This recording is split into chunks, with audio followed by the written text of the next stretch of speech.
akavuga ko yatangiye kujya agirana umubano udasanzwe na Justine warahemutse wababaje dukuse Julius ariko Imana niyo yamurinze urukundo rwawe rw'ikinyoma.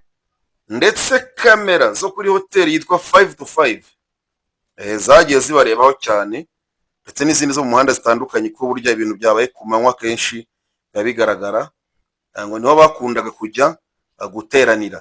Aba banywanyi rero babaga mu kigare cyangwa se bagiraga inshuti z'abantu batandukanye, barimo nk'umugabo nawe w'umukozi w'Imana muri Kwarisiramu witwa Gatoya, ndetse n'umugore we bari inshuti, hakaba n'umugabo witwa Fraterne nawe umugore we witwa Joy akaba ari mushiki wa Bosco Nshuti, uriya muhanzi Justine yafashaga mu kuririmba.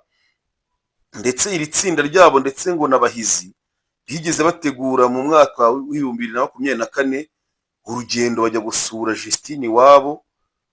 Birashoboka ko wenda bari bagiye kumusura bisanzwe, ariko nubwo bagiye bereka iri tsinda ko ari ugusura bisanzwe, bivuga ko ngo hari harimo akantu hagati ya Justine n'uyu Bahizi Emmanuel, bakitwaza ko ari umurimo w'Imana bagiyemo cyangwa ko bagiye gusura ngo mwene se, ariko nyamara abangaba Bahizi akaba yarabitwaje nk'agakingirizo agiye gusura umukunzi we Justine, nubwo urukundo rwabo rwari ruri mu ibanga rikomeye cyane.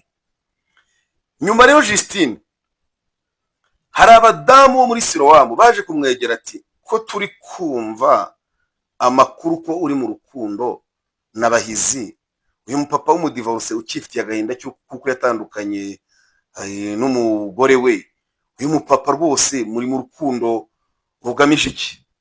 Justine arababwira ati nyamara mumveho, jewe nta rukundo mfitanye na Bahizi, umukunzi wanjye nzamubereka. Nyuma yaho rero Justine ubwo akaba yari gucura umugambi ukomeye cyane wo kubabaza umusore turi buze kubabwira. Nyuma Justine rero yaje kwerekana uwo musore kari we fiancé we. Uwo musore akaba ari uwitwa Dukuze Gilles. Uyu musore Dukuze Gilles n'umukozi w'Imana wahoze ari n'umutoza wa korali yitwa Abaragwa ya Kimisagara. Ndetse bikavugwa ko urukundo rwe na Justine rwabaye mu buryo bwa pass, cyakindi urubyiruko bita ngo ni pass. Iyi pass rero ya Justine na Gilles ikaba yaratanzwe n'umusore witwa Deo wo muri Silowamu, ukunda kumubona ari guhogoza imbere cyane muri korali. Ikibabaje rero nuko kinakomeye mugomba no kwitondera mu kumvamo isomo, nuko Justine yajyaga guhura na sheri we Gilles Dukuze atwawe na Bahizi, umugabo w'umudivorce. Bahizi Emmanuel yagendaga atwaye mu modoka umukobwa witwa Justine agiye guhura na fiancé we Dukuze Gilles. Hari umuhanzi waririmbye ngo chikulacho chiko kifuani mwako, rafiki yako ni yeye adui yako. Umukunzi wawe hari igihe ahinduka umwanzi. Ibi bintu byari birimo ibanga rikomeye n'umugambi wo kubabaza uyu musore Gilles. Your time, isaha yawe. Reka nkwifuriza ibihe byiza wowe uhisemo uyu muyoboro wacu. Njyewe nitwa Emmy, kumbona yo nde nani? Nanjye ngusuhuza aho uri, haba ku mugabane w'Uburayi, Amerika, muri Afurika by'umwihariko mu Rwanda, Tanzania, Burundi, Uganda, ndetse no muri République démocratique du Congo, Nazali na Eric Tebino Nyoso, Bozali, Malamu. Espère que vous tous vous allez bien. I hope you're fine. Niba ari ubwa mbere udukurikiye, kuma na commentaire yebisa biso isika uzali ndenge buto ebimi, topesa biso makanisi ya ndenge tokoki kotombola isaha yawe TV. Nibyahozeho, nibyo umunywanyi wanje ayigamana. Nibyo koko ntibyahozeho. Tugaruye andi makuru mashya, tuzanye andi makuru mashya kuri wa mukobwa twabatangarije watendetse abantu babiri. Twaravuga ngo ni abasore babiri, ariko twamaze kumenya ko umwe yari umusore, undi ari umugabo w'umudivorce watandukanye n'umugore wa mbere. Byagenze gute? Ni inkuru ibabaje uburyo umukobwa yabakinnye nk'ukina amakarita, ku buryo umusore umwe bajyanye kwerekanwa mu rusengero. Bamaze kwerekanwa mu gihe ari gutegura ubukwe, ategura gutanga inkwano n'ibindi ndetse no kujya mu murenge, umukobwa aratungurana, bigaragara ko yari ari mu rukundo na wa mugabo w'umudivorce. Iyi nkuru rero tugiye kuyiva mu mizi, noneho twamenye n'ibindi, n'uko umugambi wose wateguwe n'uburyo yatanze urukundo rw'ikinyoma, byose tugiye kubiva imuzingo. Mbere y'uko twinjira muri iyi nkuru ku buryo burambuye, munyemerere dukomeze kwifuriza Papa Francis iruhuko ridashira, tunababwire ko hari amakuru yandi agezweho, n'uko i Vatikani batangiye gutegura gahunda yo gushyingura Papa, kandi bakanategura uburyo buzakorwa kugira ngo hashyirweho umupapa umusimbura, kuko amategeko avuga ko ngo bitarenze iminsi 15 bagomba kuba batangiye gushaka papa uzamusimbura. Ubu rero abakaridinali bakaba batangiye kwishyira mu myanya, ndetse n'abayobozi bakomeye ku isi batangiye kugaragaza amarangamutima yabo ndetse na gahunda bafite yo kujya gushyingura papa, by'umwihariko nka perezida wa Leta Zunze Ubumwe za Amerika Donald Trump yamaze gutangaza ko azajya gushyingura papa. Uyu Papa Francis akaba yaritabye Imana ejo.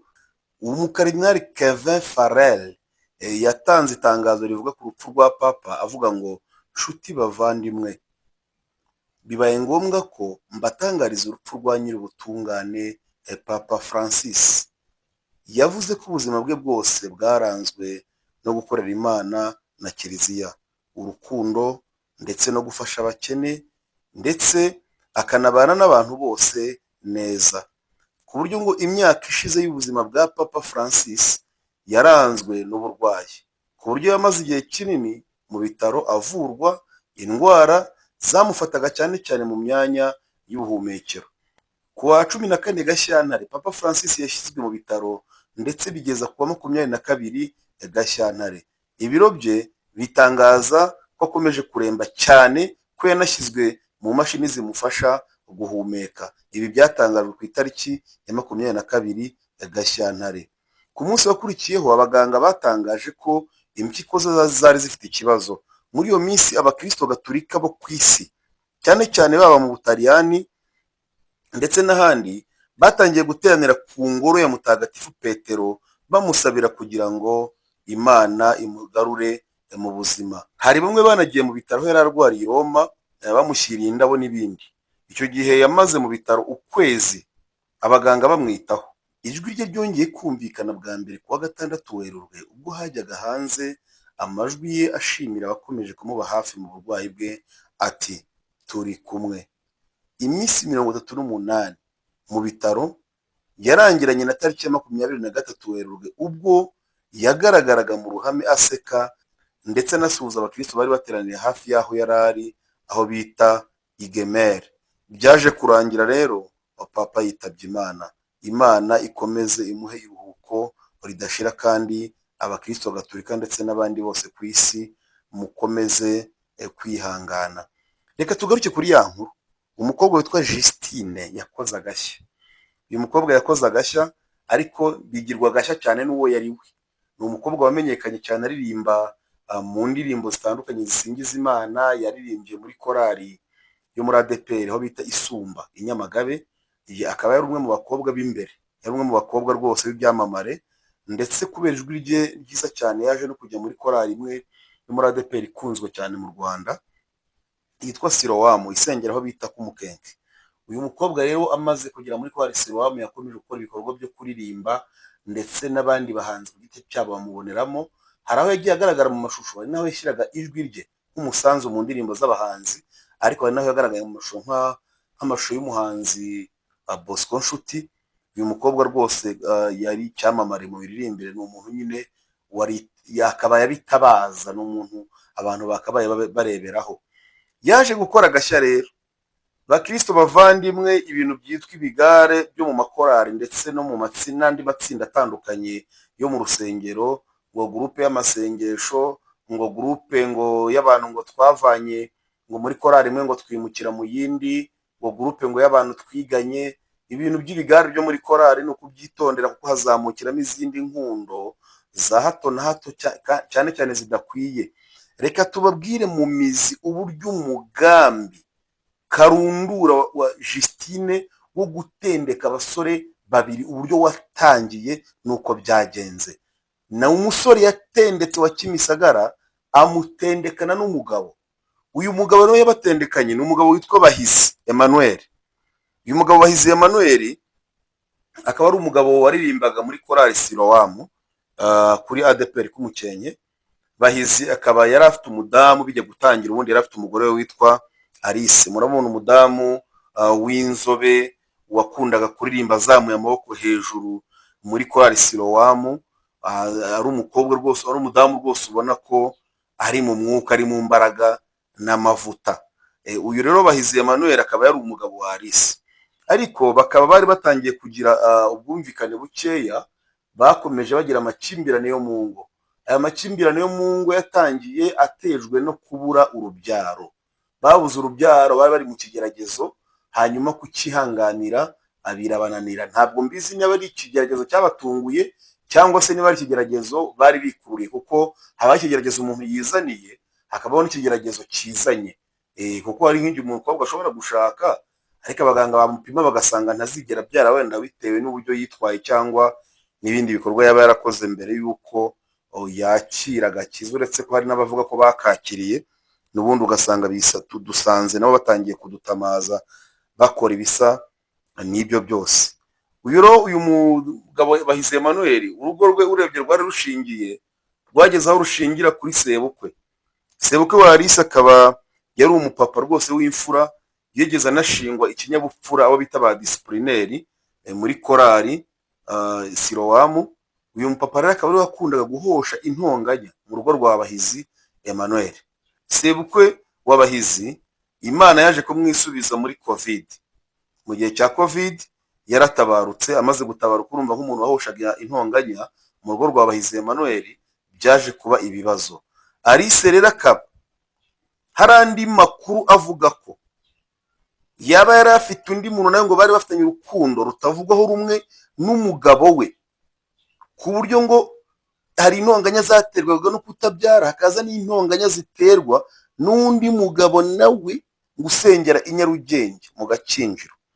Uwo mugabo rero akaba yari afitanye umubano udasanzwe na Alice, ku buryo ngo yigize Alice ubusanzwe azwi kuri business yo gucuruza inkweto mu mujyi. Uyu mugabo w'i Nyarugenge ngo yigeze amushakira itiki yo kujya kurangura inkweto mu Bushinwa, hanyuma uwitwa Bahizi Emmanuel umugabo wa Alice abonye iyo tiki arayica. Bivuze ngo harimo akantu ko gufuha, ariko kandi nta nduru ivugira ubusa ku musozi. Mujye mutinya ibyo abantu bavuze. Alice rero yaje kugera igihe yabonye umubano we n'umugabo utameze neza, biza kurangira agiye iwabo. Hanyuma mu gihe cyo kuba iwabo, umugabo Bahizi Emmanuel akomeza kuvuga ati ko biri kose mu izina rya Yesu umudamu wanjye azagaruka. Ajya mu masengesho arasenga ati ikigeragezo rwose kindenge, ati niba bishoboka iki gikombe kindenge. Ariko ndetse bikanavuga ko yari yanze gukuramo n'impeta. Impeta yarayigumanye kugeza ubwo umugore agiye gusaba divorce, ariko Emmanuel nyuma aza kuva ku izima impeta ayikuramo.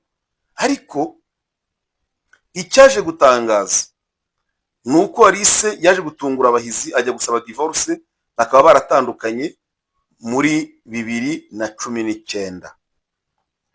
Hanyuma rero uyu Bahizi aza kwinjira mu rukundo na wa mukobwa twababwiye haruguru kandi tugiye kugarukaho w'igitangaza witwa Justine, uzwi ku ndirimbo zitandukanye zisingiza Imana. Bakavuga ko yatangiye kujya agirana umubano udasanzwe na Justine, ndetse kamera zo kuri hoteli yitwa 5-5 zagiye zibarebaho cyane, ndetse n'izindi zo mu muhanda zitandukanye, ko burya ibintu byabaye ku manywa kenshi bigaragara ngo niho bakundaga kujya guteranira. Aba banywanyi rero babaga mu kigare cyangwa se bagiraga inshuti z'abantu batandukanye, barimo umugabo nawe w'umukozi w'Imana muri korali Silowamu witwa Gatoya, ndetse n'umugore we hari inshuti.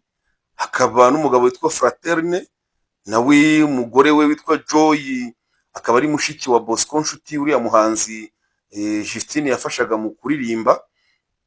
Ndetse iri tsinda ryabo ndetse ngo na Bahizi bigeze bategura mu mwaka wa 2024 urugendo bajya gusura Justine iwabo, birashoboka ko wenda bari bagiye kumusura bisanzwe, ariko nubwo bagiye bereka iri tsinda ko ari ugusura bisanzwe, bivuga ko ngo hari harimo akantu hagati ya Justine n'uyu Bahizi Emmanuel, bakitwaza ko ari umurimo w'Imana bagiyemo cyangwa ko bagiye gusura ngo mwene se, ariko nyamara aba ngaba Bahizi akaba yarabitwaje nk'agakingirizo agiye gusura umukunzi we Justine, nubwo urukundo rwabo rwari ruri mu ibanga rikomeye cyane.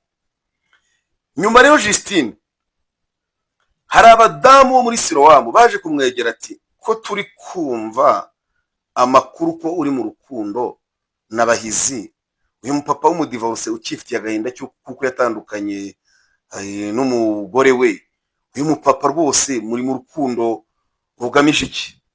Justine arababwira ati nyamara mumveho, jewe nta rukundo mfitanye na Bahizi, umukunzi wanjye nzamubereka. Nyuma yaho rero Justine ubwo akaba yari gucura umugambi ukomeye cyane wo kubabaza umusore turi buze kubabwira. Nyuma Justine rero yaje kwerekana uwo musore ko ari we fiancé we. Uwo musore akaba ari uwitwa Dukuze Jules. Uyu musore Dukuze Jules ni umukozi w'Imana wahoze ari n'umutoza wa korali yitwa Abaragwa ya Kimisagara, ndetse bikavugwa ko urukundo rwe na Justine rwari rwabaye mu buryo bwa pasi, cyakindi urubyiruko bita ngo ni pasi.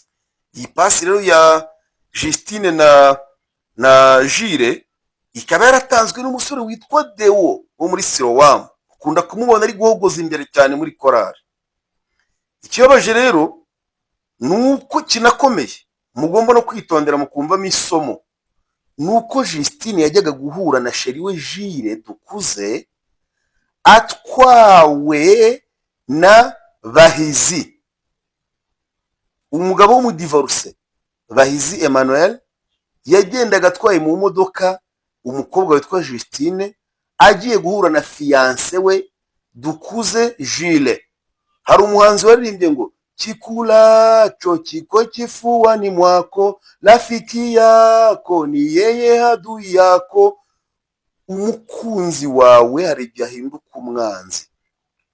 Ibi bintu byari birimo ibanga rikomeye n'umugambi wo kubabaza uyu musore Jules, ariko kandi ni Imana yashakaga kumwigisha kugira ngo imwereke ko yari ari mu rukundo rw'ikinyoma. Urukundo rw'ikinyoma. Justine yabanje itangiye ahakana avuga ko nta bushuti afitanye n'uyu mudivorce, akavuga ngo yewe rwose Bahizi tuvugana nk'umuntu w'iwacu, ngo tuvuka hamwe, rwose nimuzajya mubona turi kumwe ntabwo ari ibindi, tuba tuganira ku gahunda zo mu rugo z'iwanyu, muraganira kuri gahunda z'inyamagabe, muri meya, undi ni visi meya, bari kuganira ku iterambere ry'ubukungu n'imibereho myiza y'abaturage, Nyamagabe murayivugaho iki? Ibi rero byari ukuyobya uburari, mu by'ukuri bari bazi indi migambi bari gupanga, uretse ko ntabwo ari imigambi mibi, ariko se y'umukunda wenyine ntujye kubeshya undi mwana. Ubwo rero Justine na Bahizi urukundo rwaje kubabana igikatu, urukundo rwaje kwaka umuriro. Hari umuhanzi waririmbye ngo urukundo rubaye ibamba. Urukundo rwabaye ibamba birabananira, babwira perezida wa korali Silowamu, baramubwira ati rwose ntitugiye kukubeshya, urukundo ruratwishe, turi kumva umutima. Tangira kumubwira ngo umutima gwanje guterera mu ndome zigize izina ryawe, umwuka muhumeka ugizwe n'akamoto k'amavuta wisiga. Niko yaratangiye kujya abwira uyu mukunzi we. Baravuga ati reka tubibwira na perezida.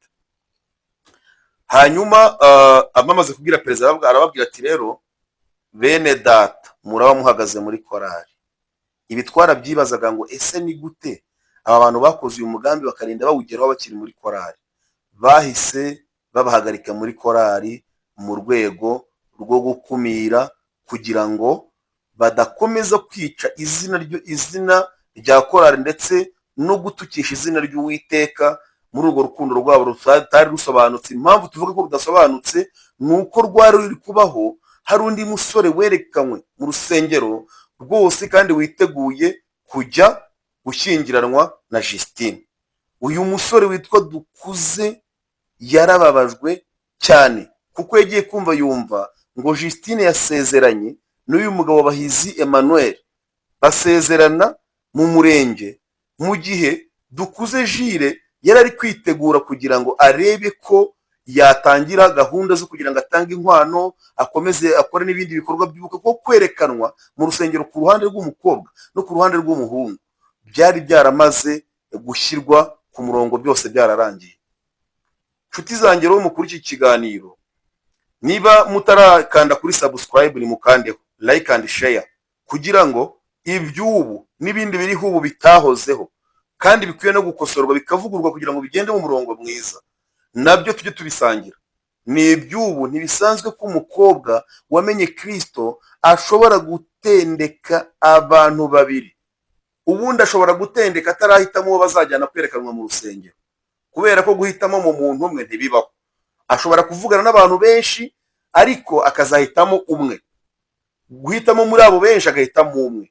Rero kujyana umwe mu rusengero ufite n'urukundo n'undi ni ikintu kigaragaza umutima ukomeye, umutima wakahebwe, umutima utagira impuhwe, umutima wo gushaka kubabaza urubyiruko. Uyu mujene Dukuze Jules turaza kumushaka kugira ngo tuganire nawe. Ibiganiro bikurikiraho mukomeze mubikurikire, mukande kuri like and share no kuri subscribe kugira ngo mujye mubona notification. Turaza kumushaka tuganire nawe nabitwemerera, ariko kandi n'uyu Justine nawe ahawe ikaze, nawe twaganira kugira ngo agorore ibiri kuvugwa ku mbuga nkoranyambaga, abigorore, niba hari bivugwa uko bitari abigorore. Ndetse nawe Bahizi Emmanuel, wowe ntekereza ko nta kosa wakoze ko gukunda umuntu ukamutwara n'ibisanzwe, ariko nawe wari ubizi ko yerekanwe mu rusengero. Ese nk'abarokore mwaba mwaragize umwanya wo kuganiriza Jules mukamubwira muti rero wa mushinga mwari mufite gurahagaze, kugira ngo mutamwerera bya bindi mu rusengero bita ngo ni indibu cyangwa imbuto mbi? Icyo kintu mwaragikoze? Ese ubundi Bahizi Emmanuel akimara gukora divorce ko yagumye muri korali? Niba ADPR yo ivuga ko itashyingira umuntu wakoze divorce, nuko ubwo divorce yibara nk'icyaha. None se niba yibara nk'icyaha, byagenze gute kugira ngo umuntu akore divorce agume muri korali abwiriza abantu? Ubwo se yari kwigisha abandi ngo mujye mwirinda divorce, nawe yarayikoze? Byagenze gute? Ko twari tuzi ko hari ukuntu umuntu banamuhagarikaga bakavuga ngo buhagaze kugira ngo tuganire ku byawe, kugira ngo utazagira abantu ubera igisitaza cyangwa ubera igisika, ubera inkomyi, kugira ngo tuzagira abantu ubera inkomyi. Iyo nkuru nayo tuzayigarukaho, twibaze ngo byagenze gute. Nta kuntu atari gukora ikosa rya kabiri. Niba abasha gukora divorce aguma muri korali, ubu yarazi ko azatera agapapu uyu mwana w'Imana Jules, n'ubundi bigacecekwa agakomeza akaririmba. Ese turirimba kugira ngo twishimishe, turirimba kugira ngo twihanishe abantu, turirimba kugira ngo tuvuge ubutumwa bwiza? Kanda muri comment ubundi udusubize. Ibiganiro byacu nakagaruka, turi kumwe.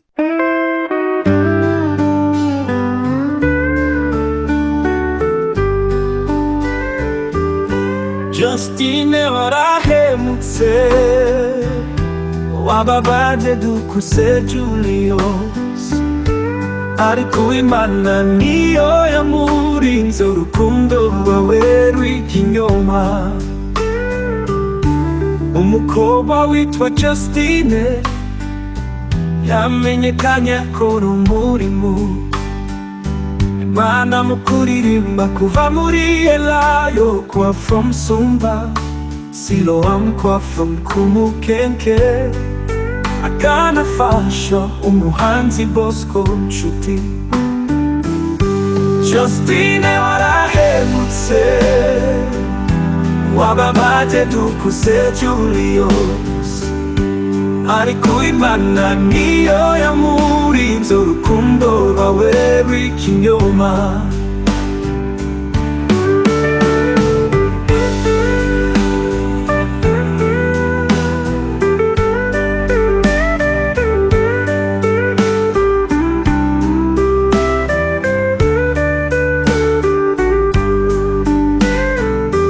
Justine yaje guha urukundo rw'ikinyoma umusore Julius, bategura ubukwe banabutangiza ku mugaragaro.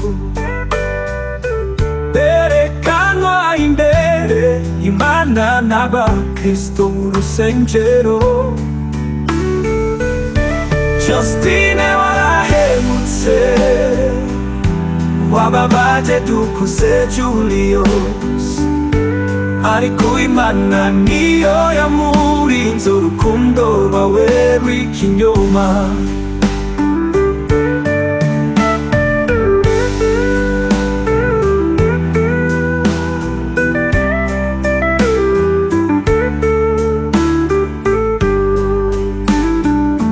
Byaje gutungurana, Justine yagiye gusezerana n'umugabo watandukanye n'umugore wa mbere, ariko ikibabaje bose babanaga mu murimo w'Imana muri korali. Niki cyatumye wemera kwegama mu rusengero ubeshya? Niki cyatumye ukoza isoni wese mwakoranye umurimo? Imana ikubabarire, Imana ikweze kandi itunganye. Your time. Isaha yawe.